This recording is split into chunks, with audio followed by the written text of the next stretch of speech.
Some seats out here in front. I'm Sheila Coronel, and I'm Academic Dean of the Columbia Journalism School. Thank you, everybody, for joining us here tonight. Welcome to the 4th annual Lorana Sullivan Lecture. Lorana Sullivan, who's a graduate of our school, was a pioneer in investigative financial journalism. She opened the door for women reporters at the Wall Street Journal, where she worked with some of the journal's finest, among them Jonathan Quitney and Stanley Penn, who were then probing the new frontier of offshore crookery, as well as an old Wall Street problem, organized crime. Lorana continued leading the way when she moved to London, first with the Sunday Times and then the Observer. She was the first person to spot what became the world's biggest ever bank fraud, the Bank of Credit and Commercial International. Well before regulators, never mind other reporters, were in the story, she was all over the mafia-linked boiler room scams of the 1980s and investigated as well a series of investment and tax fraud, both big and small. Lorana was able to achieve all of this because she had a master of minute detail and an insatiable appetite for financial documents in the days when documents meant documents in paper. And it meant reading through hundreds of hard copy, not instantly accessible e-pages. That forensic skill enabled her to hack a way through a jungle of company names and numbers that have defeated less determined reporters in order to find that crucial paper trail. Lorana was a great fan of the Columbia Journalism School and what it stands for. She was determined to enable others to share the opportunity she had, and by so doing also raised the bar for business journalism, especially when it comes to investigating those with financial power, while encouraging more women to follow her path. The Lorana Sullivan Foundation created the full scholarship in her name, which has so far enabled more than 20 of our students from all over the world to benefit from the journalism school at a cost to date of more than $1 million. In its 4th year, the Lorana Sullivan Lecture Series has been host to Steve Cole, our dean, Bethany McLean, Diana Henriquez, and this year's lecturer, Timothy O'Brien. I have the pleasure of introducing Tim. Tim is the executive editor of Bloomberg View and Bloomberg Gadfly, Bloomberg News' platform for analysis and commentary about business, markets, politics, international affairs, and public policy. He is also a contributing political analyst for NBC News, MSNBC, so he's a multi-platform financial journalist.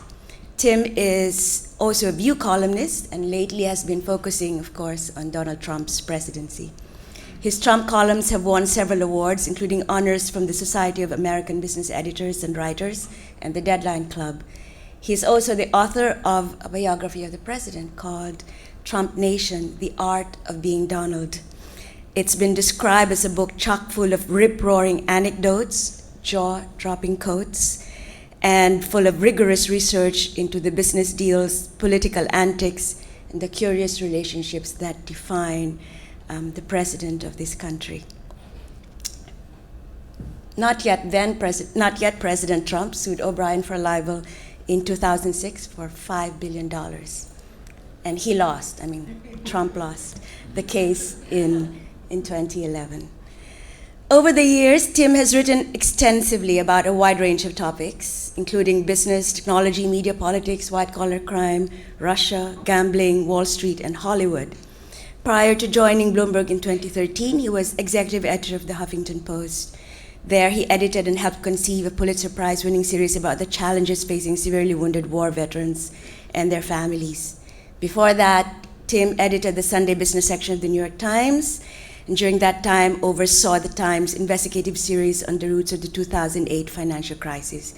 The series, called The Reckoning, won a Loeb Award for Distinguished Business Journalism and was a Pulitzer Prize finalist. Prior to being an editor at the Times, Tim was a business reporter and feature writer there. He was part of a Times reporting team that won an award in 1999 for Wall Street coverage, and he worked with a smaller investigative team examining Russian finance and money laundering. He's also worked for the Wall Street Journal, Talk Magazine, National Geographic. Apart from Trump Nation, he's also the author of a historical novel, The Lincoln Conspiracy, and a nonfiction book, The Bad Bet, Inside the Story of the Glamour, Glitz, and Danger of America's Gambling Industry. Tim has an English is an English major from Georgetown University. He also has an MA in US History, an MS at the Journalism School, which he took together with a business degree, all from Columbia. He's lived and worked in Europe, South America, Asia, and now resides in Montclair, New Jersey. So welcome, Tim O'Brien.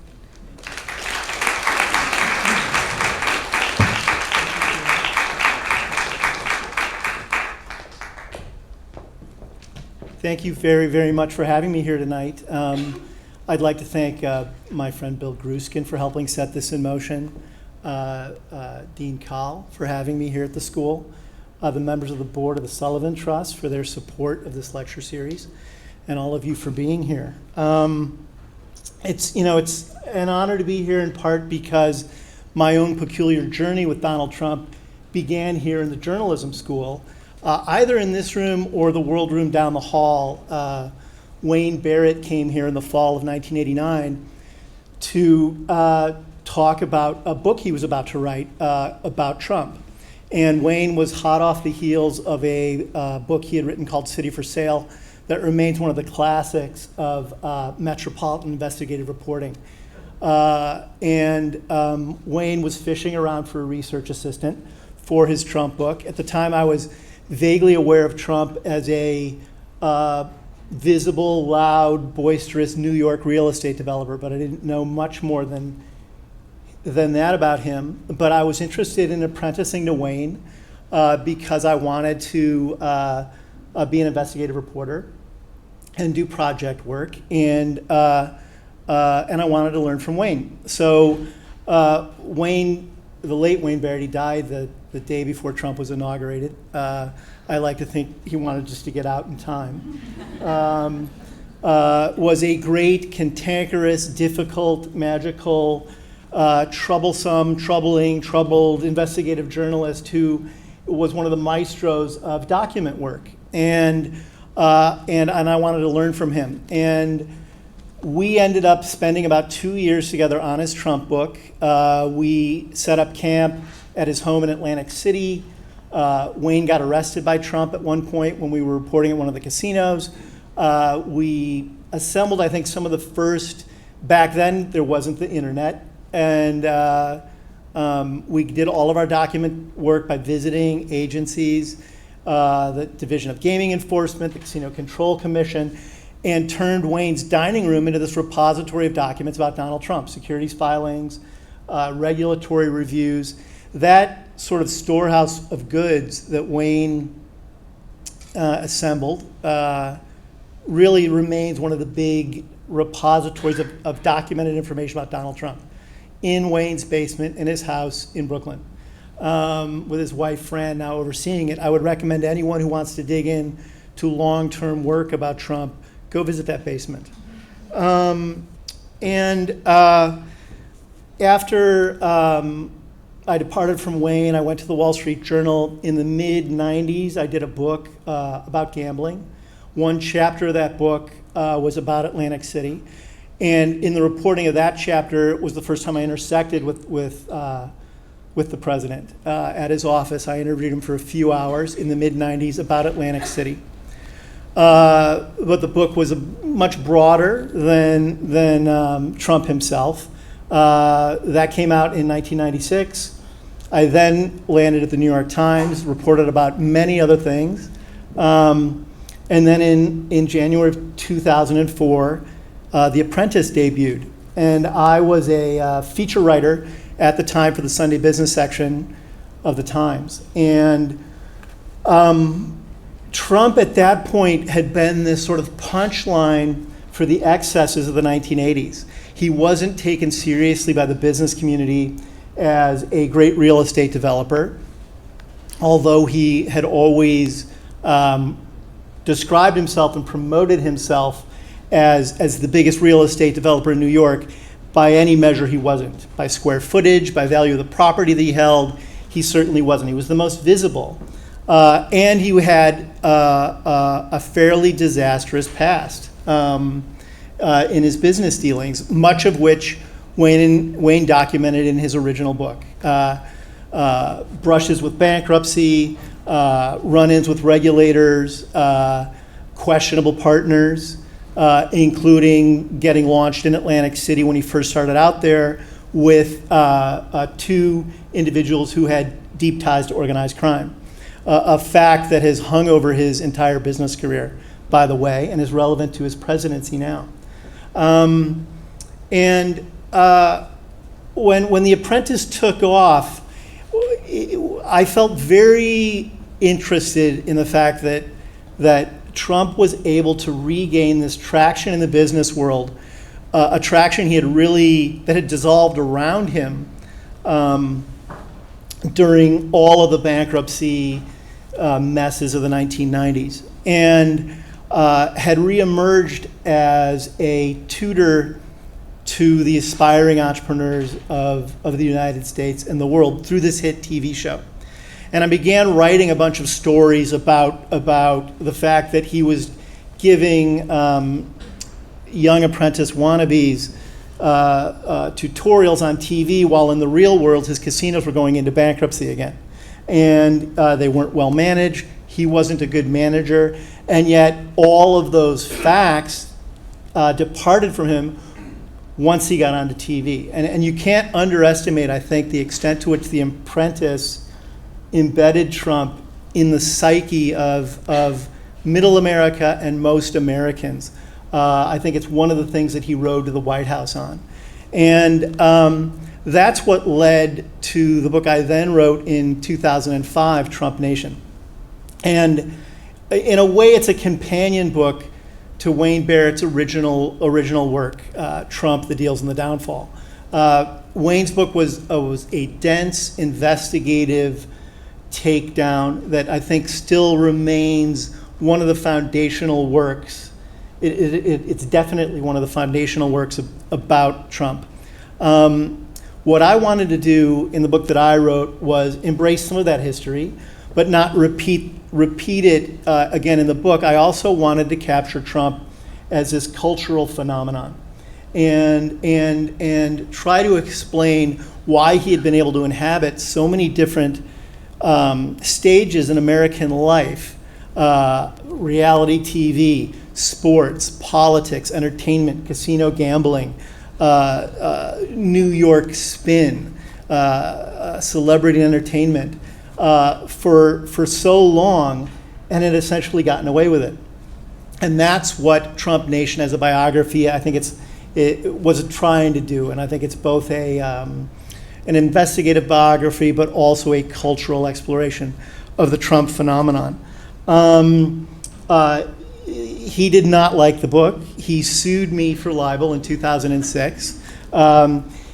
He essentially built his case around a few pages in the book in which I took issue with his long history of exaggerating and misleading the press about his net worth. At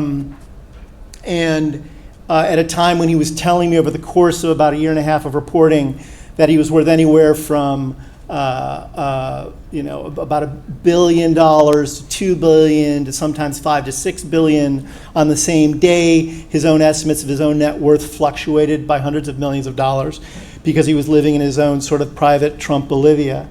I put that into play into a chapter of the book that used that as a springboard for raising questions about his veracity, about his business record, and about how rich he is, actually was, and why that was so much more important to him than it really was to anyone else. He sued me for, as Sheila mentioned earlier, for $5 billion, which was bigger than my advance, alleging that I had damaged his reputation and his business fortunes by speculating that he might not be truthful. That was essentially the heart and soul of his case. I had very good reporting behind me in that. I had developed a lot of sources inside his own organization. I had a lot of document work behind me. And as importantly, or maybe even more importantly, I was at the New York Times at the time, and I had the institutional support of the Times as a writer. I had the support of the great in-house counsel at the New York Times, David McCraw, who is I think a god among in American libel law. once Trump sued me, he decided not to sue the Times. He sued me and my book publisher, I think, believing that my publisher might or might not have supported me in a lawsuit.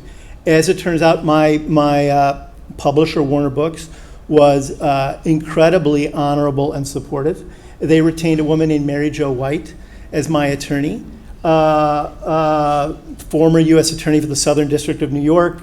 She had prosecuted the mob, terrorists, and a lot of other white-collar fraud cases. And Mary Jo and her legal team proceeded over the course of about 5 years or so to strip the bark off Trump and his legal team like old trees. And again, you know, I was fortunate to have that kind of institutional support. We're in a world right now where this kind of reporting often doesn't find the legal and financial support it needs for reporters to stand up to influential people with resources. I personally believe that the availability of libel law as a venue for subjects to go after the press is a healthy thing. I think we need to stay on our toes. I think we should always operate as if we're going to get sued. We owe anyone we profile the same respect we would want to get when we're profiled ourselves.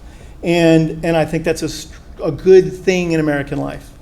But I also think it's important that reporters aren't left dangling in these kinds of situations. And happily, I wasn't. In the course of that lawsuit, we deposed Trump for 2 days in December of 2007, 2 8-hour depositions.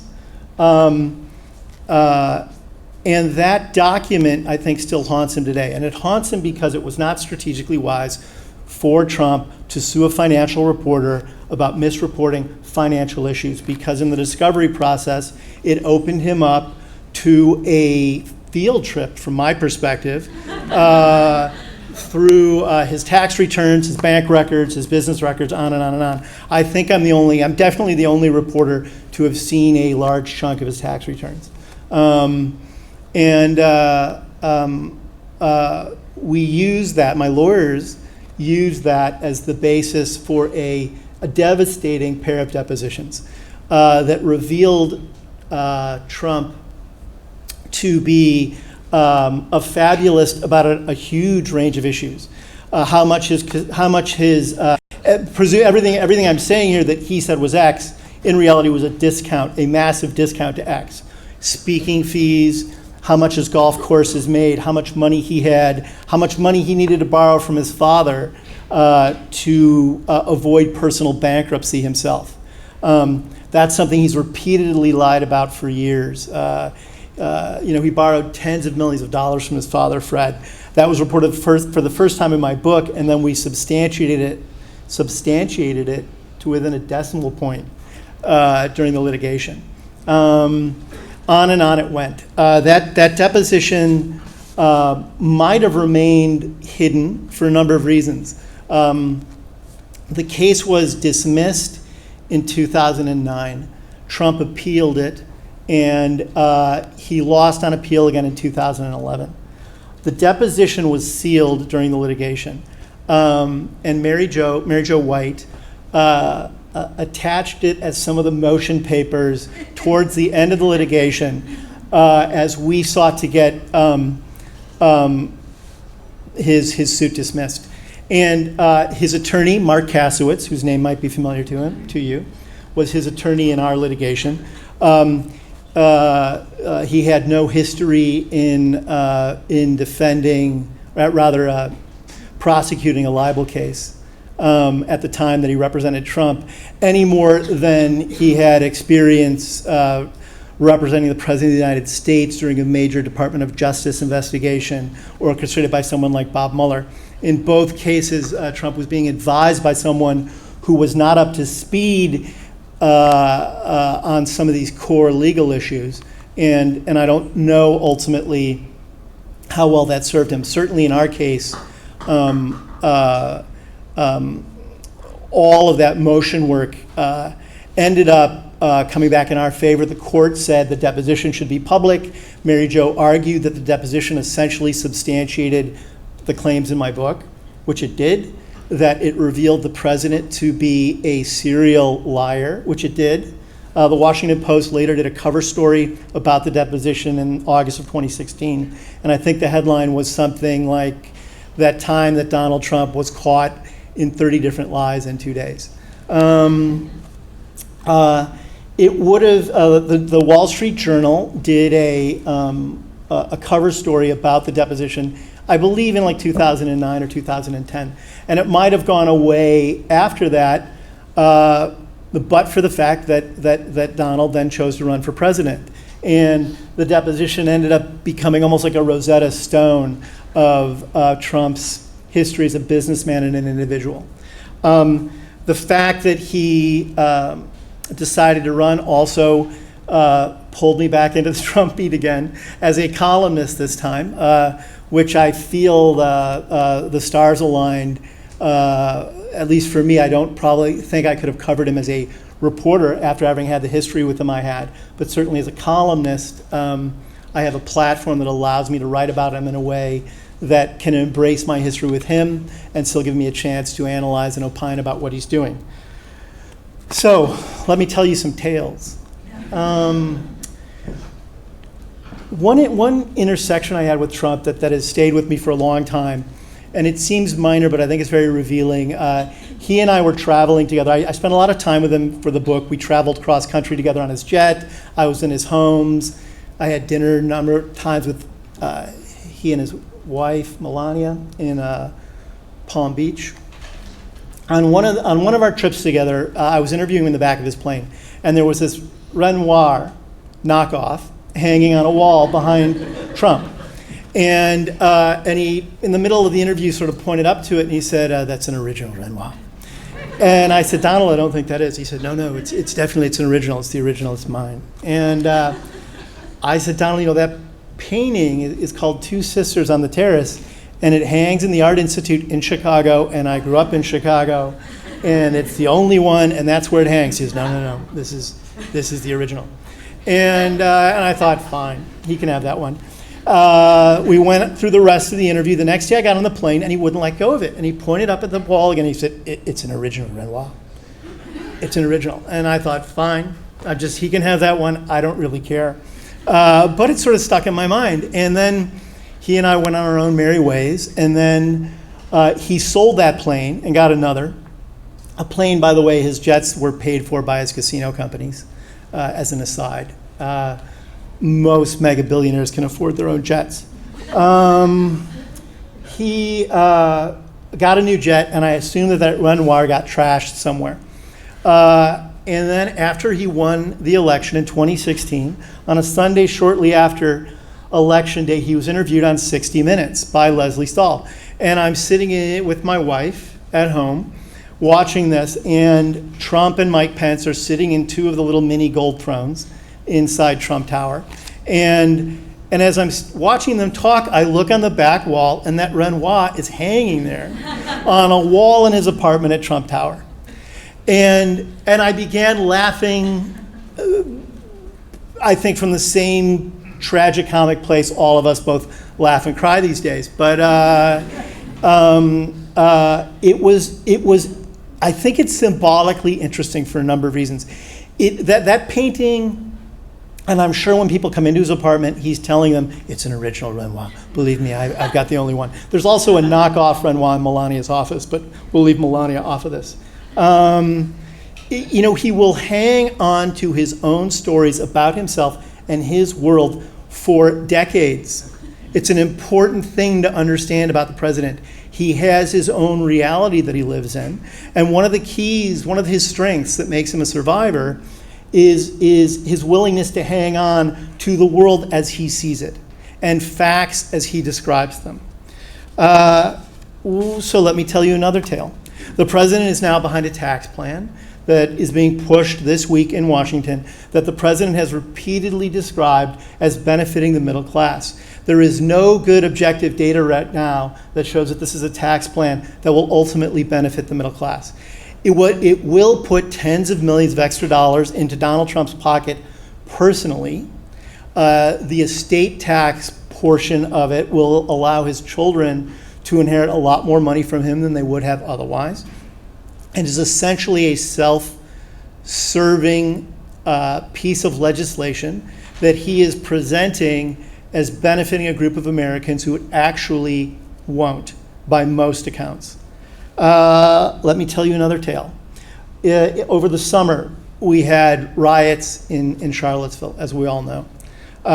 It forced race into the public eye, as it should be always in this country. And the president, in the wake of that event, has described football players who are concerned about the meaning of that event and social justice in the United States as essentially being declaring a war on American patriotism. He has turned the narrative of Charlottesville around from one about racial justice into one about patriotism. And he's done so fairly effectively. And I think, again, it's in keeping with the way in which the president creates his own narratives about policy, social issues, or his own past in a way that comports with how he wants to see the world. Let me tell you another tale. Just about 6 days ago, the president said women are very special. I think that's good for our society, and I think it's very, very good for women. And I'm very happy these things are coming out. This, of course, is the same president who's described women who've accused him of sexual harassment as being liars. It's the same president who, on the Howard Stern show, commented on his daughter's figure, speculated about what it would be like to have sex with menstruating women, talked about what it would be like to have a threesome, and why he probably would dump women after they're 35 years old. Again, we have a president who's willing to talk about a major issue in society right now, women in the workplace, women in society, and sexual harassment, and shamelessly make statements about it that are completely at odds with his own behavior. Let me tell you another tale. During the course of our litigation with Trump, one of the things that he and his lawyers had not really effectively done in the early stages of the litigation was prove the extent to which my book had damaged Trump. So he proceeded to offer up a number of character witnesses who could substantiate those claims. Among those character witnesses was an individual named Felix Sater. Felix Sater was with a company called the Bayrock Group that was 2 floors beneath the president's offices in Trump Tower. Felix Sater was a career criminal with serious ties to both Russian and American organized crime groups. He had served time in prison for assault. He was a criminal and a business partner of the president's.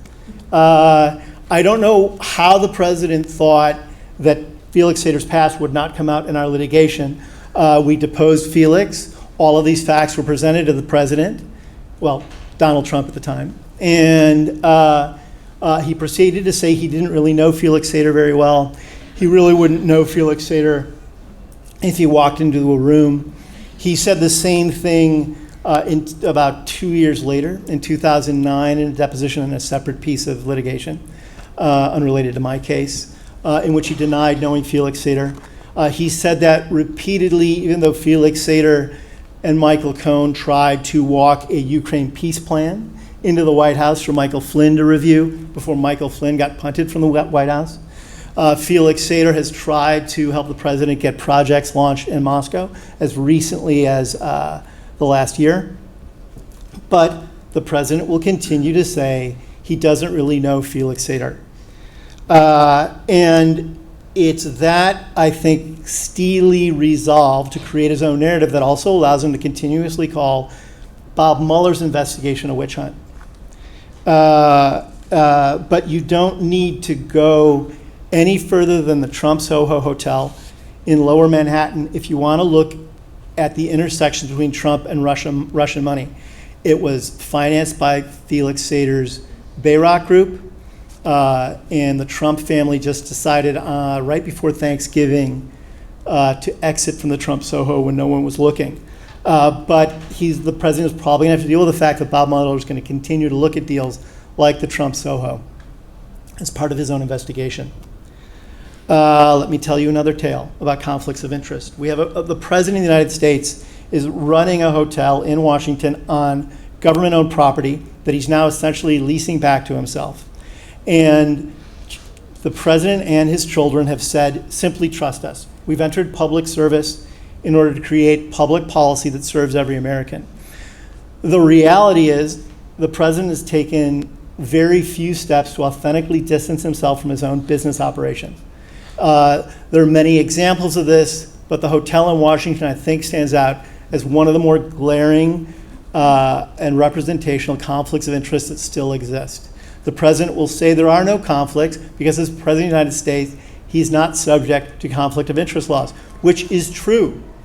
But he conflates that to mean as well that the president of the United States cannot have a financial conflict of interest, which isn't true.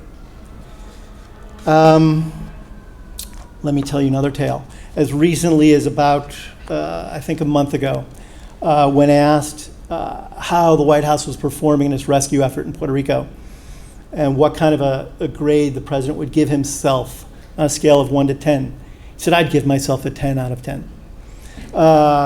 This is the same president who essentially ignored the tragedy and what's evolved into a humanitarian crisis in Puerto Rico in order to wage a media war on other issues, including his ongoing battle with NFL players.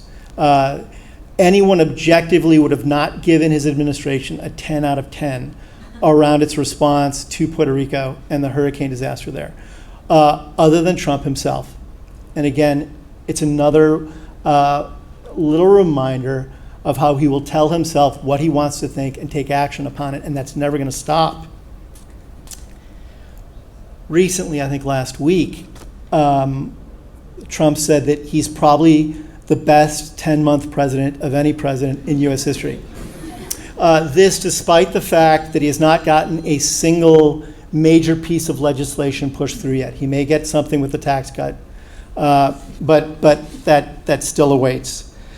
He also still insists that Obamacare is dead. In fact, in October, he said Obamacare is finished. It's dead. It's gone. You shouldn't even mention it. It's gone. There's no such thing as Obamacare anymore. That, of course, isn't true. The president and his administration are doing their best to try to undermine Obamacare. They're ending a number of federal subsidies for it. But it is very much alive. It's relied on by millions of Americans who depend on it for health care. But in the president's mind, it doesn't exist. I think he says these kinds of things, particularly about Obamacare, because he has to fulfill a campaign promise, obviously. He said he was going to end Obamacare. He also wants to present himself to the country and to his supporters as a man of action. But I also think there's something else going on with him that is really of note, which is I think the president lies to himself about himself. He has such a deep-seated need to present himself as, quote unquote, successful, as a winner. I think any enterprising journalism student here could do a great video mashup of any time the president is in front of a large group and punctuates his statements with okay. As in, I'm really rich, I'm worth $10 billion, okay. I'm really smart, I went to Wharton, okay. Women love me, I'm just a great looking guy, what can I say, okay. Anytime the president ends a statement with okay, it is almost like a poker tell. It means we should not believe it. The reason he's saying this in front of a crowd is because he needs the crowd to reaffirm the doubts he has about himself. And it's essentially, he establishes a reality distortion field around himself. This is not a new phenomenon. Steve Jobs famously did this at Apple. Bobby Fischer, as a chess player, was someone who was seen as successful because he did the same thing. Jobs was able to create his own narrative about achieving the impossible towards a constructive end.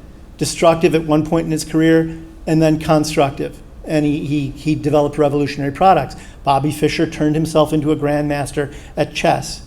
That kind of, I think, will and ability to create your own narrative can be positive. On the other hand, when it's in the hands of someone who's unsophisticated, immature, or self-involved, it can have a destructive outcome. And I think that's why Trump's relationship to the truth is so particularly dangerous right now. We know that the politicians of both parties lie, but the President of the United States does this to an extreme. PolitiFact has tracked around 471 major statements that the president has made between 2015 and 2017. And by its own accounting, 69% of those were either mostly false, or just sheer pants on fire lies. That kind of relationship to the truth puts the president in a category by himself. And I think this catalog of false narratives, misstatements, and lies obviously has come home to roost around the fake news phenomenon. And I think for us as journalists, this is one of the things that's relevant to us today. And I think to figure out as a community of journalists how to respond to this very peculiar and particular moment in American history, we have to first recognize who the president is, his relationship to truth, and the narratives he tells himself, and then how we should respond to that constructively as members of this journalistic community. Because at his core, the president is a propagandist. It's an affinity he shares with Putin, Vladimir Putin, and it's drained down to the members of his own administration. You only have to watch about 10 to 15 minutes of a Sarah Huckabee Sanders press conference to see that at work. We've seen it at work with Kellyanne Conway. We've seen it at work with Steve Bannon. We could take heart in the fact that Steve Bannon is a crackpot. He's an ill-informed crackpot, except for the fact that he wields power and what he's doing deserves both analysis and an explanation. And I think Trump isn't an entirely new phenomenon in the United States. We saw Trumpism at work in the 1930s with Father Coughlin, who used a new medium, radio, to sensationalize hateful points of view about social issues.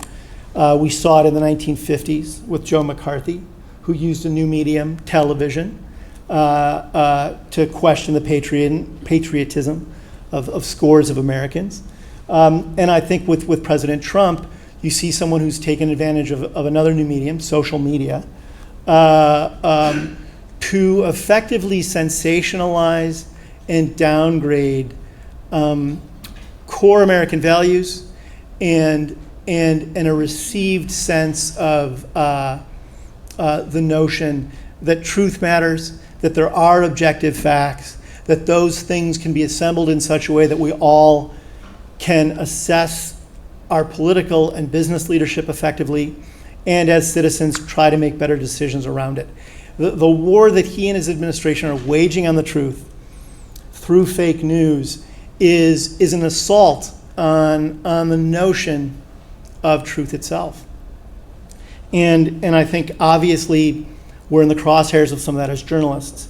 I think there are very complex things raised by the Trump phenomenon. What's the difference among us as reporters between bias and simply having values? What's the difference between pure advocacy and analysis in our written work? And what role do we play in that dynamic at a time when hostility to the press is at a fever pitch? I also don't think that that's necessarily anything new. I think the war on the liberal media began certainly in force in the wake of Barry Goldwater's election. It coursed through the Nixon administration. It took hold in the Reagan years. It was part of Sarah Palin's appeal when she emerged on the stage. And I think that Trump has taken it to its logical extreme. But I don't think we as journalists have to engage with these dialogues in the same way as the president does. As Marty Baron, the great managing editor of the Washington Post, said, we are not at war, we're at work. And what we're doing every day is our work. And so what is our work in the Trump era? I'm going to be very boring here and simply say that I think it's just the basics. Reporting matters. Fact gathering matters. It is always the basis of any form of journalism, whether it's investigative journalism, daily news reporting, feature writing, or columnizing. It has to be based in the fact pattern. None of us are entitled to an opinion that's fact-free. Because if we were, we'd be making the same mistake the president makes. And unlike other American citizens, we have at our disposal platforms for talking about facts and ability to collect them. So I think in this moment when the press is under the kind of scrutiny we're under, we have to remember that the fact pattern is our friend. And it's a powerful thing. It's difficult right now because we're in essentially a nuclear winter for funding of journalism.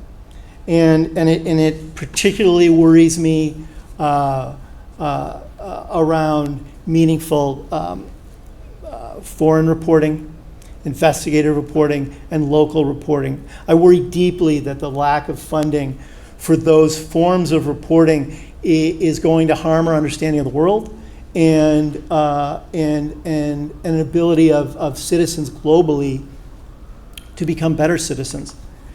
I do think that the blossoming of the web is exciting and even necessary, but we should, I think, also recognize that most of the reporting that's done on the web now is really opinion. The web is awash in opinion. It is not awash in original news reporting. It's largely aggregation and opinion, and one of the dangerous things about the web is that it's allowing everyone to put an opinion out there that has various grades of foundations behind it. And to, I think, convey that in and of itself involves reporting, which it doesn't. It just simply doesn't. And I say this as an opinion writer, but I always feel wary of writing opinions that I haven't reported, even about subjects I know deeply. I think we have to get out into the world. I think we have to see things and report them. That has to inform our work. And the structure of and the world of news gathering that existed between, 1890 and the Netscape IPO in the 1990s, where there was funding available for publications that were financially viable and could fund the work, independent work of journalists, has gotten blown up. And I don't think we found a good replacement yet for it on the web. And I think what's rushed into that vacuum is a mass of opining at the expense of original reporting. And I'm concerned about it, and I think it's dangerous. I think it also has created, particularly in the Trump era, an ability for conspiracy theories to take hold and run rampant from the left or the right. But I would look at a big portion of the reporting around Trump and Russia as being tainted with conspiracy theorizing.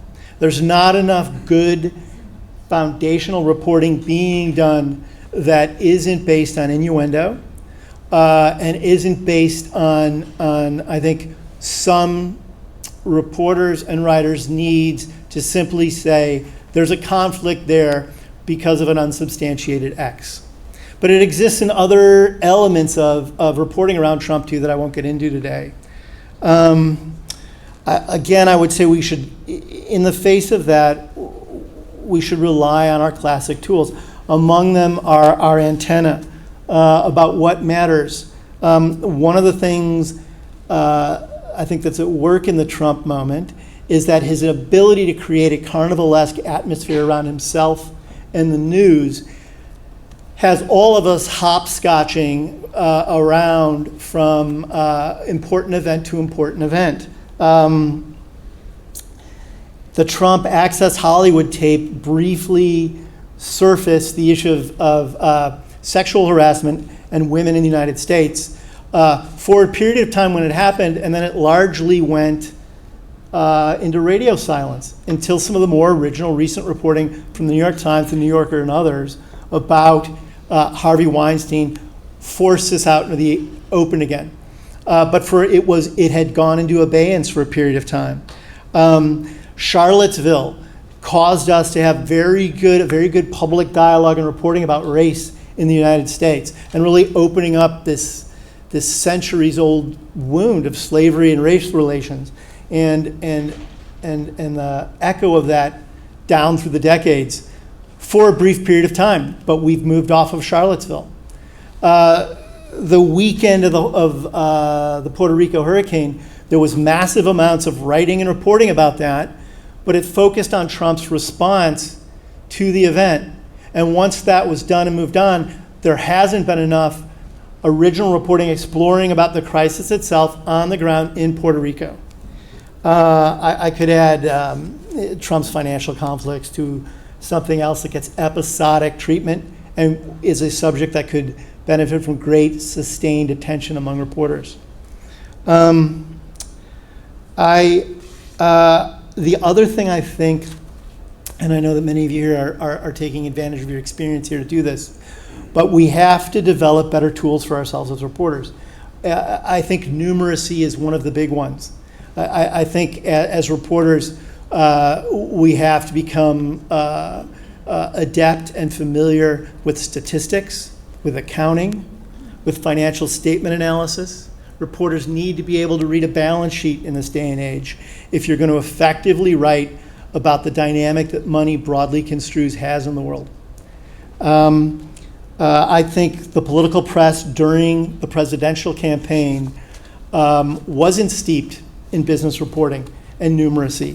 And I think it's one of the reasons that Trump was able to slip by. I think the press was slow to offer assessments of his business track record and even the way some of his policies would intersect with the American public. I guess in the end, too, we're never going to be liked, so I don't really think being liked should concern us. I thought all of the hubbub about whether or not Sean Spicer was going to let reporters into the White House briefing room was a charade. Who cares if we're in the White House briefing room? Reporters don't need to be in those places to do their work. We're not going to get warm hugs and praise from some of the people we hold to account. But so what? We're going to get kicked out of the briefing room. But so what? I think our work at its core is mission driven. And I think that can be a lonely mission. And I think a lot of our work is Sisyphean. We're going to roll boulders up the sides of hills. They're going to come rolling back down on us. And they aren't going to visibly change the world, but they matter. They matter in the long term. And they specifically matter in an era when you have a president at war with the truth and at war with society because of it. I'm humbled to be here today with all of you. I admire all of your courage for engaging with the training you're doing here and with what you want to do with your lives. I'm energized by it, and I'm grateful that you had me here today, so thank you.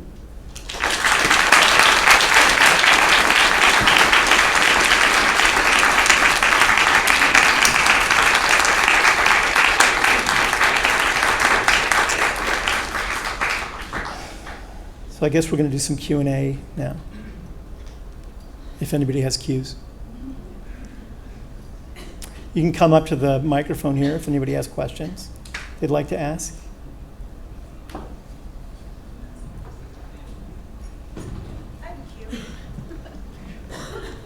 I have a cue. For somebody interested in getting into financial reporting today, it's been told to me that it helps if you have a financial background. I know we have some economic and financial reporting classes here, but what could somebody interested in financial reporting be doing over and above what they're doing in class here to position themselves to get a job as a financial reporter after graduation?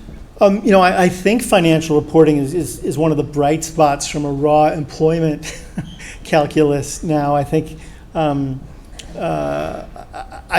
of us are going to have to specialize in an ongoing way. I think the era of the journalist generalist is going to pass us by to a certain extent.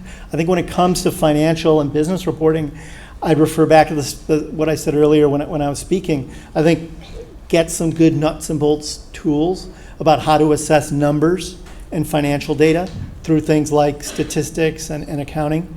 And then, I think one of the luxuries of being in a graduate program is you can freelance. And because you can't make a living in the real world as a freelancer anymore. That world is gone. And I think I would encourage all of you to do as much outside freelancing work as time allows and pitch that to the large publications of the world and try to get your work out there. Build a body of clips that you can take to a future employer and show that you've not only demonstrated a background in the work, but you've actually produced stuff that shows you can do it. Is that helpful? Yes, thank you. Okay, sure, thank you. Hi. Hi. Thank you for being here. Also, I was really impressed by your Trump impression, like sneakily good. So, I like to think that the people in this room understand that Trump's relationship with the truth is flawed, for lack of a better word, but when half of the nation voted for him, how do we reconcile with that? Well, it may be the case that we're never going to convince that half of the nation that what we're writing is true. But I think institutions matter. I think we've seen them come to the fore around things like the president's executive orders, where you had a national judiciary institutionally stand up to those things.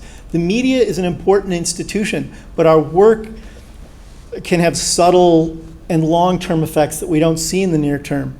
I don't believe the work that we're doing right now is meaningless. I don't think the President of the United States is winning a war with us ultimately on truth. I think the scales have been lifted from the eyes of most of America since Donald Trump got inaugurated last January. And the scales have been lifted through reporting. I think a lot of people who supported him and attributed qualities to him that he doesn't have don't do that anymore. I don't think we'll know the electoral impact of this till the midterms. And then we'll have to see. But if there's a political response to the president, it will be in part because of the groundwork that good reporting has laid around that. And if half the nation doesn't believe it, so be it. I don't even think it's that high. I think there's a core group of Trump supporters. His coalition, and there's been some bad reporting around this, his coalition isn't just post-industrial angry white male workers. He had significant support from affluent Republicans who wanted deregulation and tax cuts. I think that cohort of voters has to be very disquieted by the way he's conducted himself on the international stage and socially. I wonder if that group's at risk. I don't know, in terms of his supporters. And I think all we can do is go about our work honorably and honestly in the face of that. Thanks. Sure. Thank you again for being here. So this is probably a short and easy question for you. Because we can't all, those of us at the J School, can't all enroll in your friend Professor Gruskin's class in the spring, do you have any recommendations for how those of us that don't get in can improve our analysis of a balance sheet and such? Well, I think this may sound tedious, but there's a lot to be gained from just buying how-to books. And, accounting, advanced accounting is elaborate. Introductory accounting is a pretty straightforward exercise that will not only help you with the work, it'll help you with your own personal finances. Yeah. But there's a lot to be had, I think, from buying stuff off the shelf. The business school is here. When I did my journalism degree, I did it in tandem with an MBA, and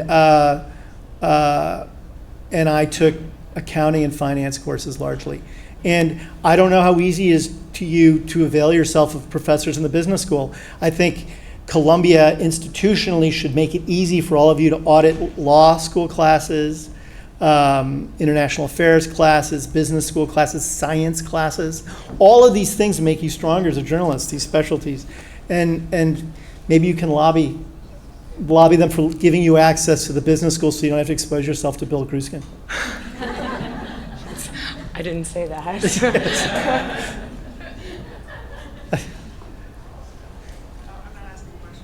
You're not asking a question? So are we done? All right. So there's a risk. I'll ask a question. Please. So in terms of the future financing of journalism, I wonder what your thoughts are about people like Jeff Bezos and Rupert Murdoch, ownership of some of the bigger... Well, I think Jeff Bezos has been a great thing for the Washington Post. And I think it would be interesting to me if Amazon is able to attach some of its things it's learned about pricing and distribution of micro products to delivering a news product in a different way to subscribers. I think we'll see what happens with the Koch acquisition, the Koch Meredith acquisition of Time Inc. We're gonna have a lot of test cases of this because it's the golden age for wealthy individuals to buy media properties. I don't think that's the savior, because I think an audience should own a publication to a large extent. I don't think individuals can ultimately own it. Even where I'm at Bloomberg, we have a great owner, Michael Bloomberg, but the core enterprise of the place is funded by people who are paying a subscription to get a product. I don't think advertising is going to be the savior of media. That train has left the station. It's going to have to be, I think, either nonprofit constructs involving universities and foundations, or very, very narrowly targeted publications that can develop an affinity with their readers and charge a subscription. Thanks. Sure. I just would like to thank you for being here and encourage Thank everyone you. to ask your Go drink. questions at the Go drink. reception. Thank you very much.